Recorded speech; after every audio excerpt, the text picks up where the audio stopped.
Today is November 18th, 2019. My name is Max Wenzel, and I am joined by Randy Hendrickson, a Salem State University student and veteran of the U.S. Marine Corps. Thank you for agreeing to be interviewed today. Thank you for having me here. Appreciate it. Thank you for taking the time to interview with us. I noticed you're from San Antonio. How was it like growing up down there? A little different from up here in Massachusetts. There wasn't any snow. Actually, that's a lie. It did snow in 2011. Really? But other than that, it's warm. Much better Mexican food, and I would have to say a little bit looser on the gun laws. Other than that, it's pretty much the same, I would assume. All right, cool. What was your childhood like in San Antonio, or your upbringing? Yeah, I kind of grew up poor, lower income. My dad dropped out of high school, to work for the family and stuff. So he was a street fighter and an auto mechanic.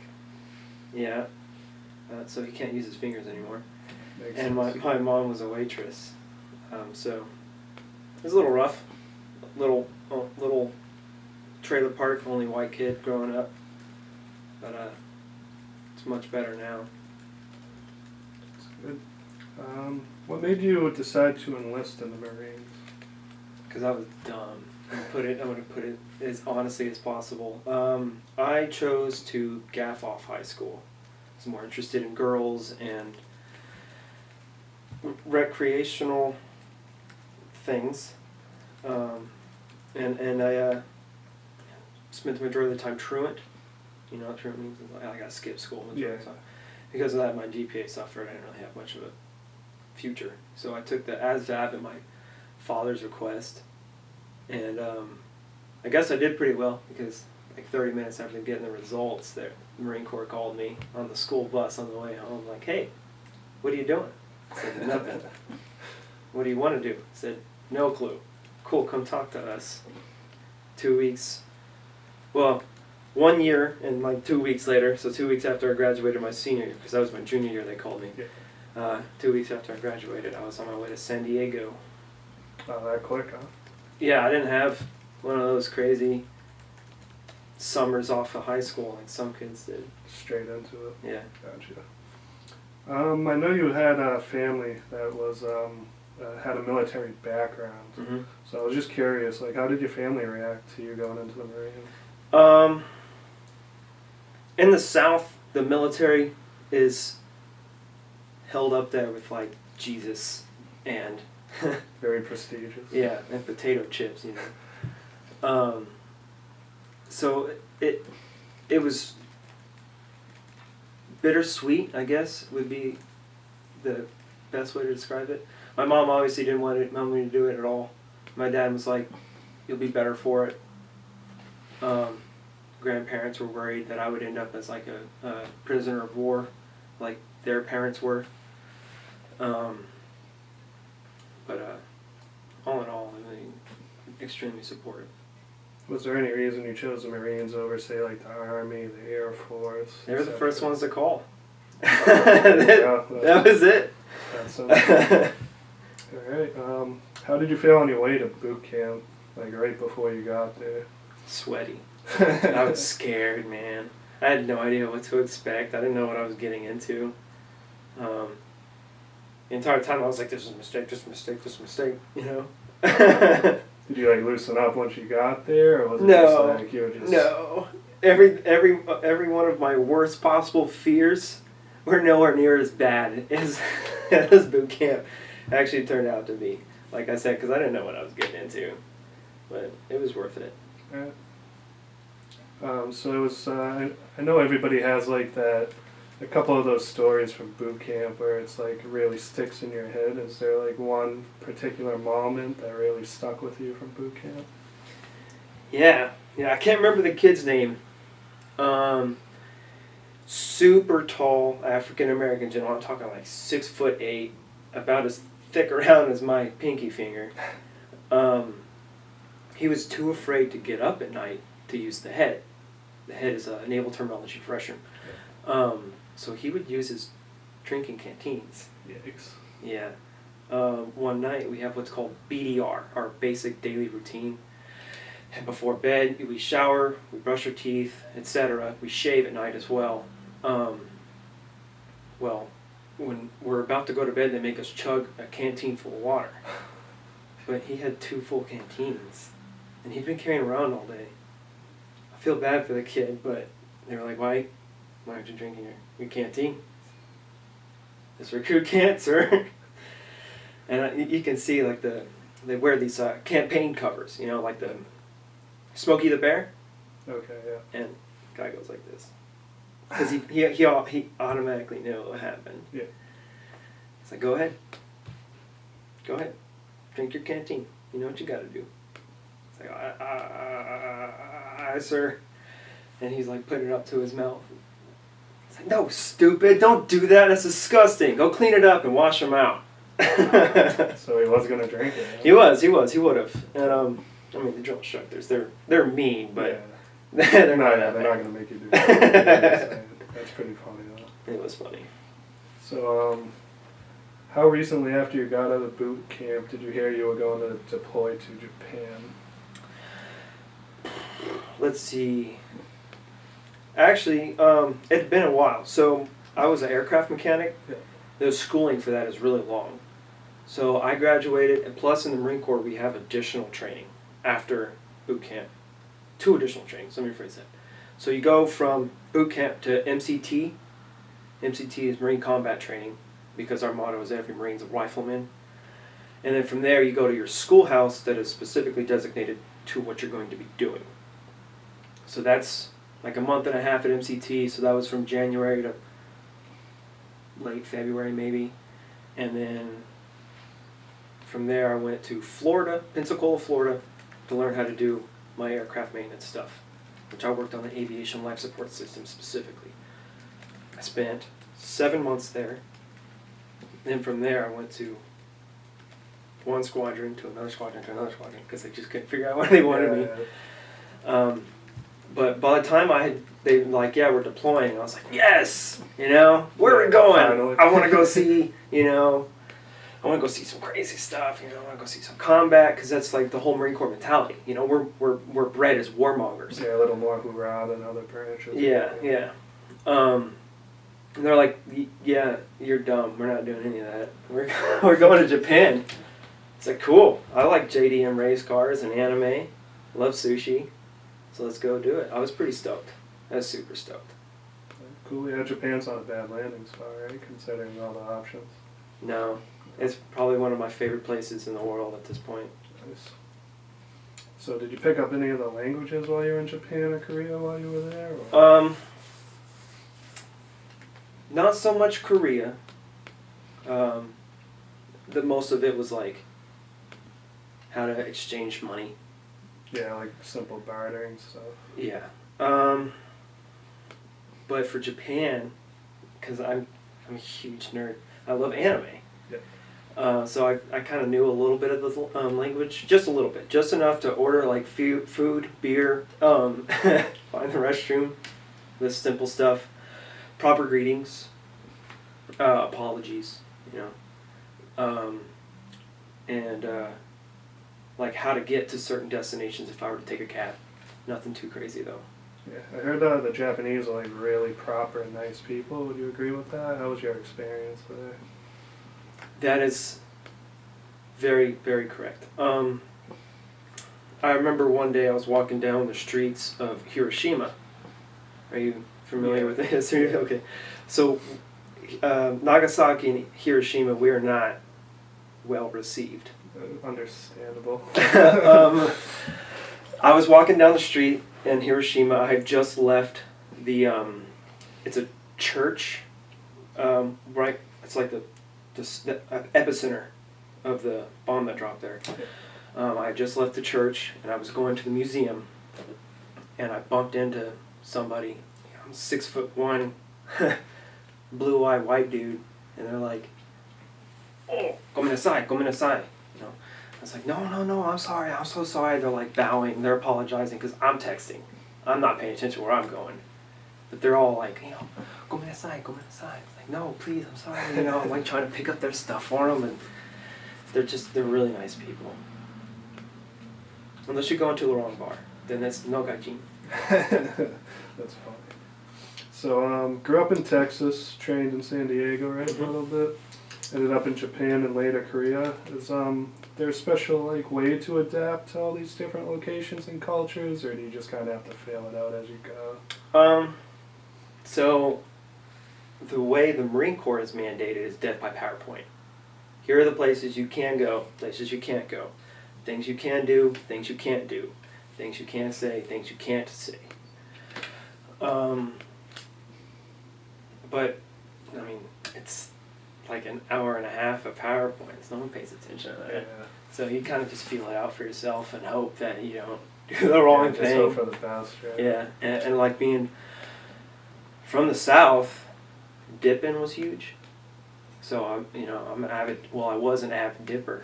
I couldn't dip out of town because in those Asian countries, spitting is so heavily frowned upon. Like it's a they'll throw you in jail. Yeah, so if you're Yeah. packing a lip spitting, that's not gonna bode well for Yeah. you. Gotcha. So, any like really strong, lasting friends that you made from the Marine Corps while you were enlisted? Yeah, that's a great question. I actually moved up here with my best friend from the Marine Corps. I had a hard time at home when I got out and wasn't doing very well at first. Understand. And I told him, hey, look, man, I'm not okay. My fiance just took off with another dude. Like, things are, He's like, come here. Come move in. We'll take care of you. So I moved up here with him. That's how I ended up here in the first place. And then I keep in contact with a very tight group of people.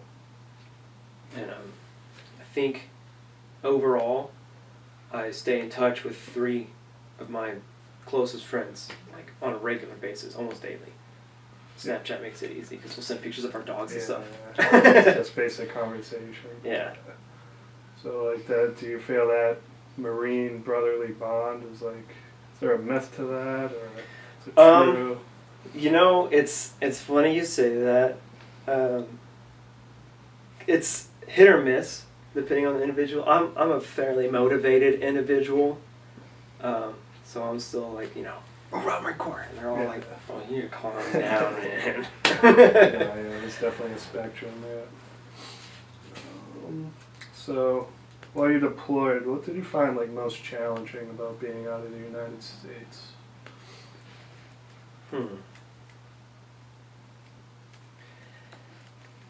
I don't know. I'll be honest. That my deployments were light by, most standards. It was like a home away from home. I went from one air station here to another air station here to another air station here, and that's it. All I did was just go to a different place to work. I didn't see anything crazy or do anything crazy, other than when I turned 20, the drinking age in Japan is 20. So that's when crazy stuff Things happened. got interesting. Was it because of your job that you were jumping around so much, or is Yeah. it just okay? So what we do is we'll go on what's called a UDP, a unit deployment program, and they'll send us to different places. And Japan is not. It's a show of force. That's the whole reason we're in Japan. They can't have a military. They have the Japanese Defense Force, right? Yeah. But they don't have a military, and that's what we're there for. That, and if something pops off somewhere else, we're already over there. Yeah, you're already in like that Asian corridor. Yeah, so if they need us in those areas, they'll just... There you go. Grab you right from Japan. Mm-hmm. So I read that you were an aircraft mechanic. I know Mhm. you touched on that a little bit. What was like the typical day of repairing like an airplane out back? So, the aircraft mechanic MOS is huge. It's very broad because you've got fixed wing, rotary wing, tilt rotor, which would be your Ospreys, the V-22s. I worked fixed wing specifically on the FA-18 Alpha Plus Plus, which is a single-seater close air support aircraft. But to narrow it down even further, it's split up into different systems. I didn't actually work on the aircraft per se. I worked on all the life support systems. So the ejection seats, the parachute, the explosives on the canopy that when they pull the trigger or pull the lever, everything shoots out, you know, those kinds of things. And even then, that's split up even further into two jobs. Like there's a person that handles specifically the explosives, and then there's me who handles the survival equipment. And that's what I was. I was considered a flight equipment technician. And that was rough. It's super easy. It is extremely easy. But the paperwork is copious. And it never ends. Because it's all of inventory. And every single piece of equipment that they have on them, which ranges from anywhere from like 30 to 70, depending on the aircraft you were using or the situation we're in. You have to maintain every single item on there. Every single item and their equipment has an inspection, has the next inspection all the way up to 360 days. And then there's so that's actual paperwork. And then that paperwork has to reflect the computer system for, you know, redundancies. It's huge. Redundancies are huge in the military. And then all that paperwork that's in the computer system is also reflected on the gear itself individually. So all of that is monitored, maintained, and checked regularly. And it's an easy job once you get in the flow, but 12 to 16 hours depending on the circumstance a day. Yeah. Like straight or? Straight. I mean, you get lunch breaks. No, yeah. But and then depending on the situation too, because we are at the whim of the flight schedule. That is like the most important thing in the world to the Air Wing is the flight schedule.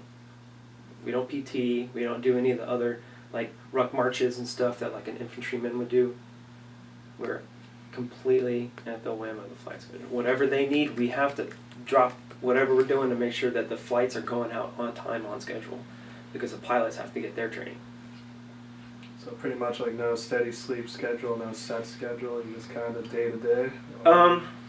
Sometimes it'll slow down. You'll have a regular 8-hour day, and you'll work from, well, I was kind of lower on the totem pole. I was the NCO in charge, so are you familiar with the rank structure at all? So I was digressing a little bit, but I was the second in command of my shop, to put it simply. So I had to make sure the entire shop, all of my Marines were set up prior to my staff NCO arriving. So that means I would get there about an hour and a half earlier. So I'd be there for about 10 hours on a slow day, on a long day, like up to 16 hours. It just varies on the severity of the situation. Workups for deployment are obviously going to be longer, 12 to 14 hours a day for 7 days a week for like 4 months. It's exhausting. So did you think you would be working on aircrafts when you took that test and signed up? Was that ever like a thought that popped in your head, or was that the last thing you were thinking of? Believe it or not, that's what I wanted to do. Mechanics, it's like a family trade at this point. I didn't want to work on Humvees. I wanted to work on jet engines specifically, and they're like, needs in the Marine Corps, you're going over here, bucko. All right. It's not what I want, but I'll take it. Right, so jumping from Japan to Korea, how did you like Korea? How was it? Korea was cold, man. It was cold. Like, when I first got there, I jumped off the plane. It was like 16 degrees. And I'm here at 16 degrees. Man, I'm probably gonna see snow. Like real snow. I was so disappointed. It was just ice. It was just cold and ice, man.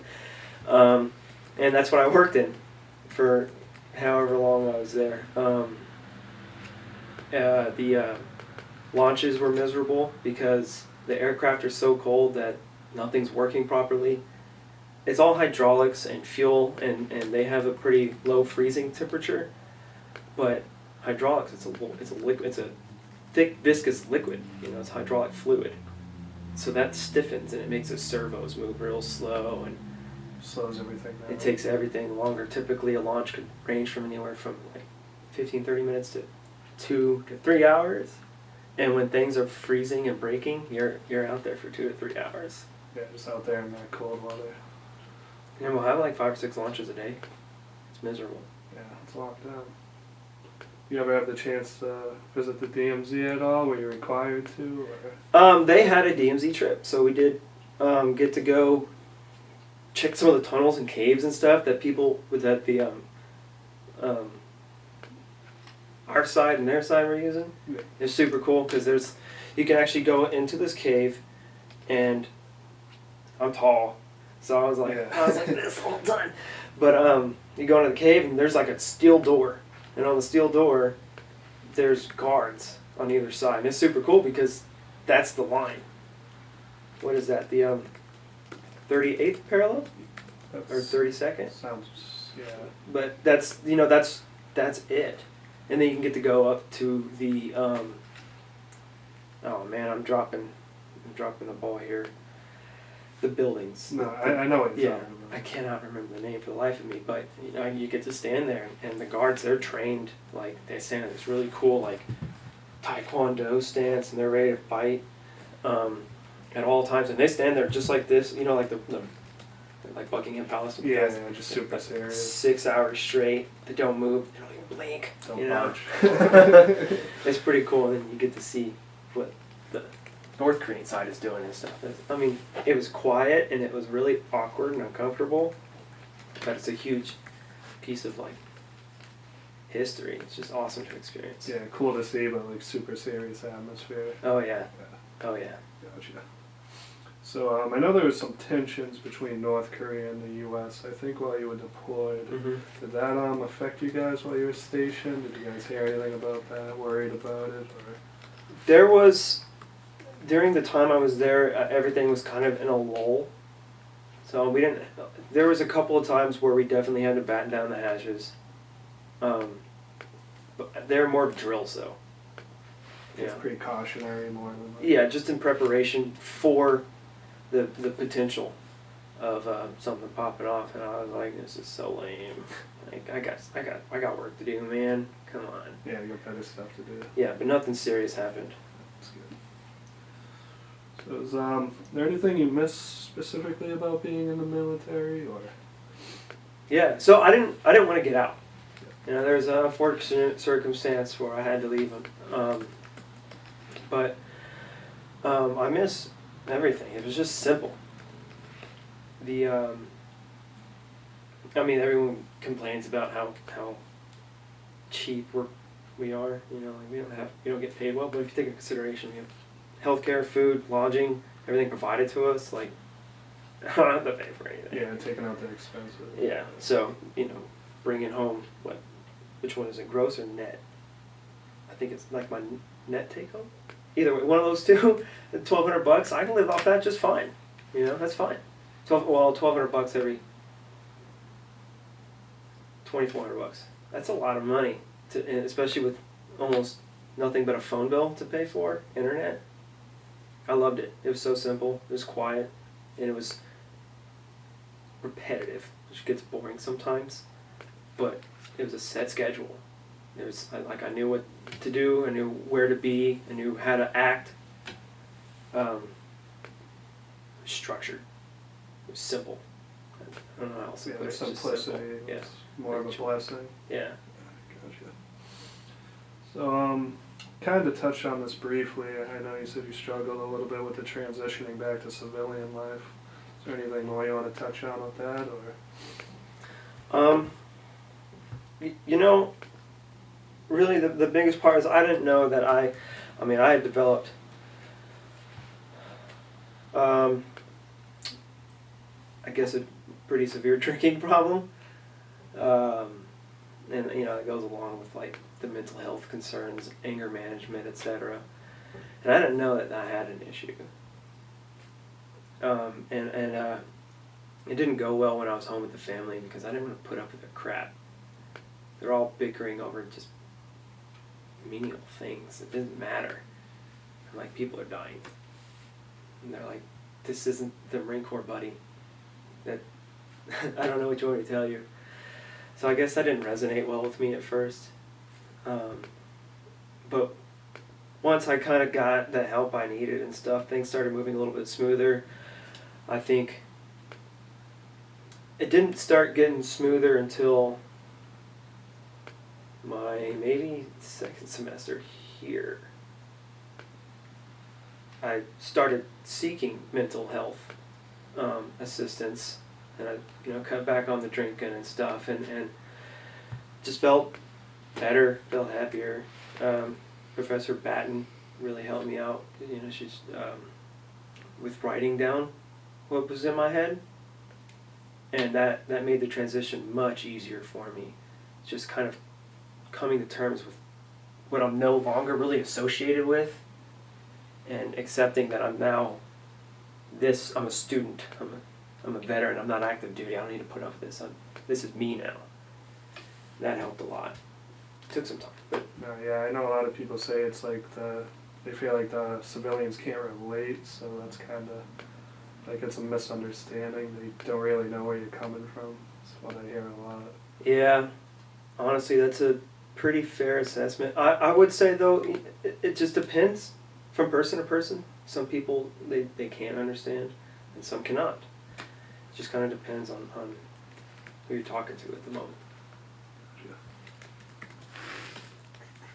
So do you think veterans receive adequate support after their time in the military, or is that something we still lack here? Again, that depends on who you talk to. For me, I work here at the Veteran Resource Office. I'm the president of the Student Veteran Organization. I'm aware of all the different things that we have available. Just the school itself. Like, I'm not even talking VA or financial aid, VFW, DAV, American Legion, etc. Like those are things most people don't know about, but those are the ones that they need the most. And I'm not sure why. I wish I could give you a good answer on why some of them don't know about it, because it's available to them. They just don't know. I know, and I know how to take advantage of them. But again, it depends on who you talk to, because it's like they don't understand that if they just ask somebody, they'll get the help that they're looking for all circumstances, honestly. Homelessness, that there's a several, handful number of programs that help with that. Do you think they could be better informed when they get out, or do you think it's just you have to go seek it?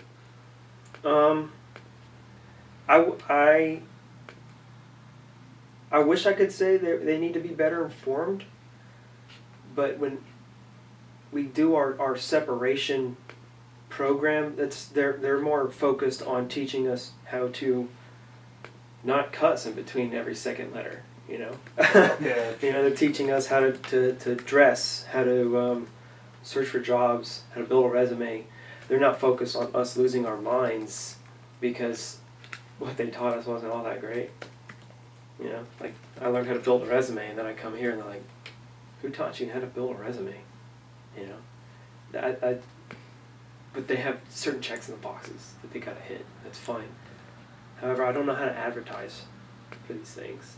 How do you say, also, if you are suffering from PTSD, go here, other than go here? You can't put them up on commercials, You can't put ads. They're getting better on it, but you have to follow the specific pages to get the ads if you need mental health help, Yeah, you have to know where it is. It's not going to just be out there while you're watching TV or on the computer. If you saw more of the VA ads, like you did, like McDonald's ads, I'm sure it'd be a lot easier. Yeah, you think it would be a lot better for veterans if it was more publicized? Yes, I do.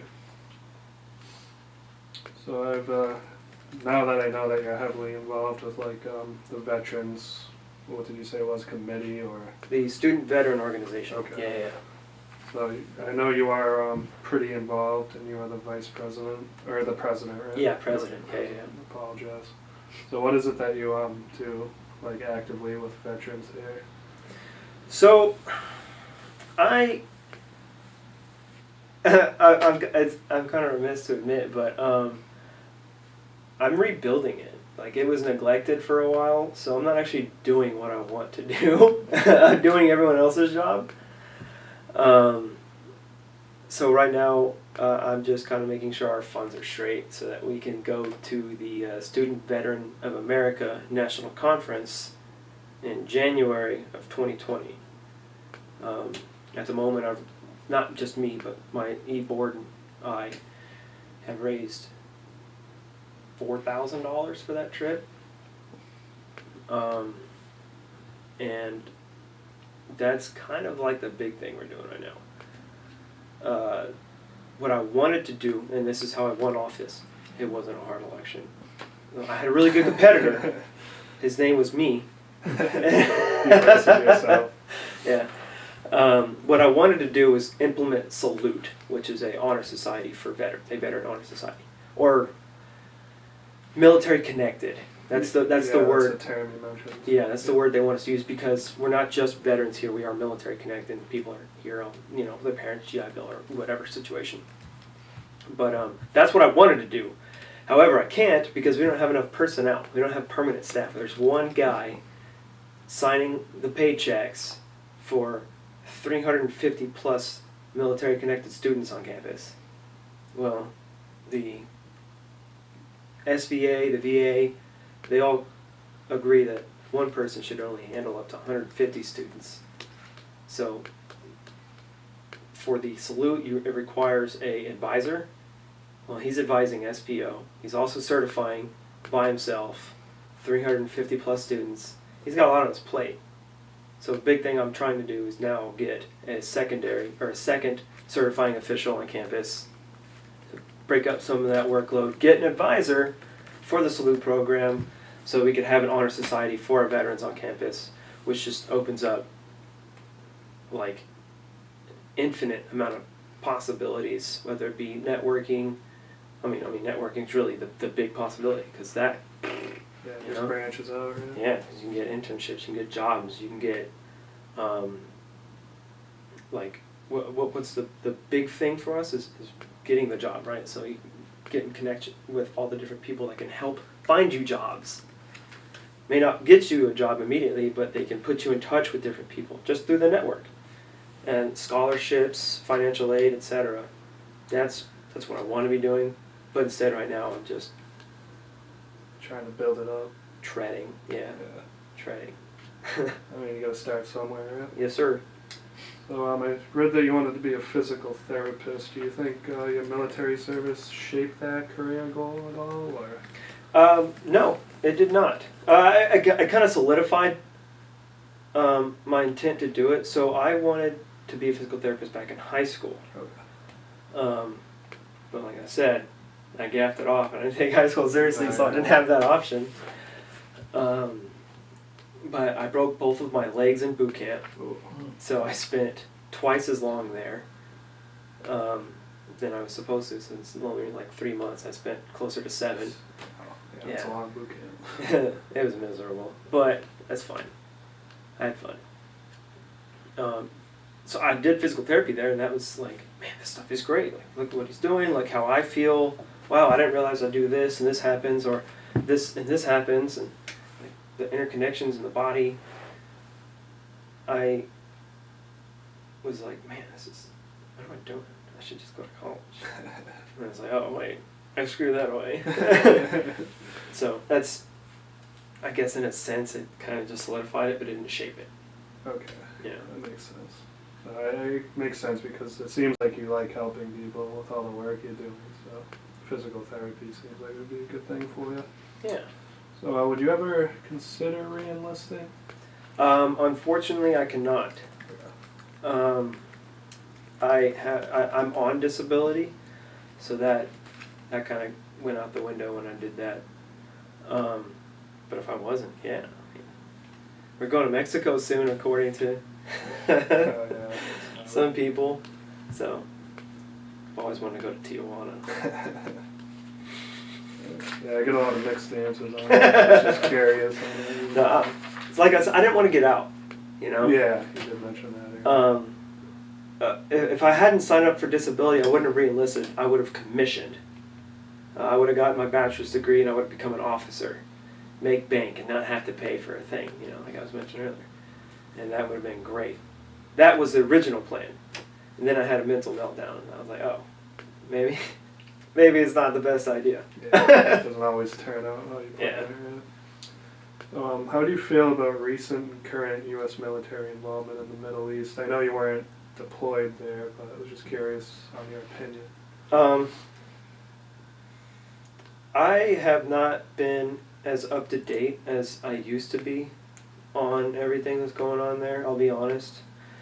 At the moment, I'm just kind of listening to NPR.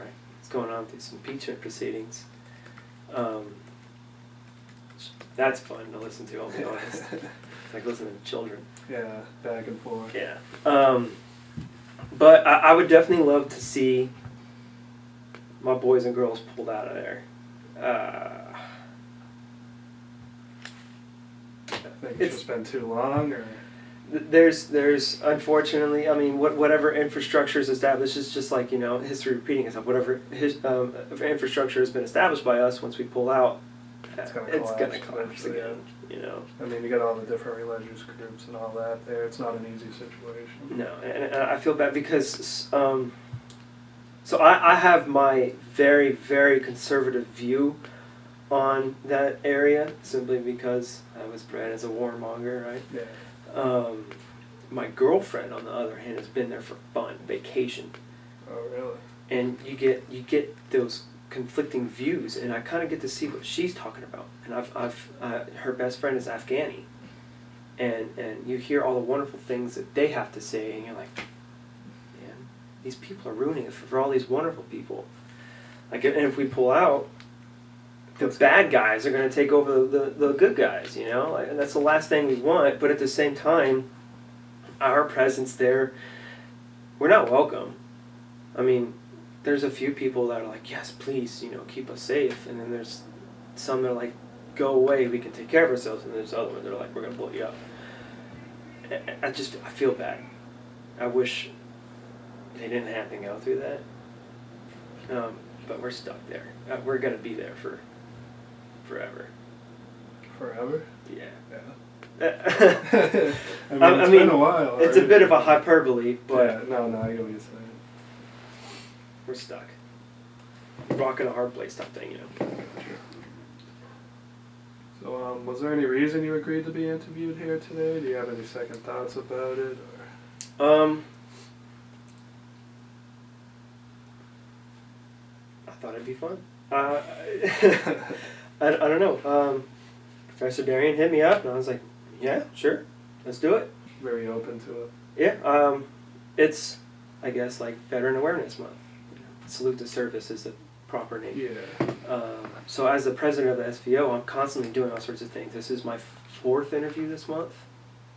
So I'm happy to talk. I like being the center of attention. Yeah. Another day at the office for you. It's the 4th one this month. Yeah. So, I saw in your little preview that you were a libertarian. Do you think your military experience influenced that affiliation, or were you already a libertarian going into the service? So going into the service, I was a bandwagoner, you know. You're from the South. You're, you know, gun-toting, red-blooded, God-fearing, dip-spitting, you know, hard-working American. Ain't nothing other than a red state. Anything else is wrong. And then I get in the military, like, sucks. We're dumb. What was I thinking? You know, and then I was like, what does this guy have to say over here on the blue side? Oh, you're kind of dumb too. Like, okay.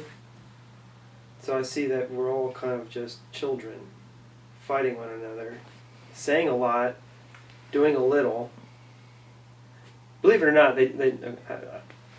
I'm a big fan of the conservation stuff that Trump has signed off on. I don't know if he signed off on that willingly, but you know, a lot of the national parks. Might not have been aware. Yeah, so anybody that takes care of the national parks, because I'm a huge fan, they're okay-ish in my book.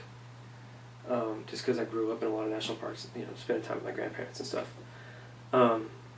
But in general, I saw so many shops fighting because everybody's from different places. Like when it was the 2016 election, that one was easy. Nobody wanted Hillary Clinton to win, but they're like, this guy just leaves his foot in his mouth. Yeah, we got a celebrity. But... Yeah. So I mean, in that aspect, I was like, oh, that's a turn off. Other than that, I think it's just more like my own research. Plus seeing how stupid everybody is. Not like politicians-wise, because they can be dumb too, but I'm talking like amongst my peers. No, yeah, the general population. Yeah. Like, what he says is gold. What she says is gold. Like, well, I don't know about that. People don't ask enough questions, right? Yeah. Kind of just take it in and take their word for it rather than questioning it. Yeah. So do you think that two-party system's scrap, or? You know, I'm not the biggest person, or I don't have the most extensive knowledge when it comes to politics, so I don't want to try to make an ass out of myself. No, yeah. Pardon my language. No. But yes, there's a for 2016 I voted for Vermin Supreme.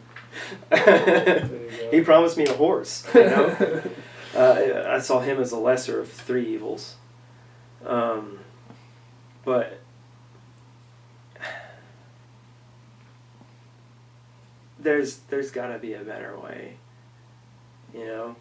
I saw a meme on Facebook, you know. I want my gay friends to protect their weed with their guns. If we can have that, like, everybody would be happy, you know. That would be a dream. It's probably not going to happen. Somebody's always going to be angry with somebody, and it's always going to come down to those two parties, no matter what, no matter who's on the ballot. Too many people are set in their ways. Yeah, so much loyalty to one party, it doesn't really matter who's up there. I wouldn't even consider it loyalty. I would consider it short-sightedness, you know? Closed-minded. Closed-minded, yeah. I mentioned my girlfriend earlier. She voted for Hillary Clinton because that's what her friends did. And I'm like, well, did you see any of the stuff that she's done currently or in the past? Have you seen what she's talking about now? She's like, well, you voted for Trump. So I said, I did not. I did not. Yeah. Said, well, you're from the South. I'm like, exactly. You know, you're putting pegs in holes simply because they fit. Yeah, But, it's an assumption, yeah. because you're from the South, that you would vote for Trump. Yeah. I think that's a common misconception. Exactly. Yeah. And I think that's the big thing. Is nobody, like right now, I'm trying to be involved. I want to know who's running, right? I want to know why. I want to know what they're promising. And this is research that nobody does anymore. They're like, oh, Republican? I like it. Oh, guns, Second Amendment. That's my guy. Oh, LGBTQ. That's good too. Guns, right? But nah, we'll let the left side handle that. That's their problem. I just want this one thing, and it's narrow-minded.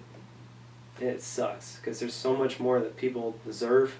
Yeah, so much more potential. It's just not going to be reached. Mm-hmm. And each party only has very specific things, and that's inevitable, in my opinion. They have what they want because that's what got them in office, so that's what they're going to stick to. They know it works.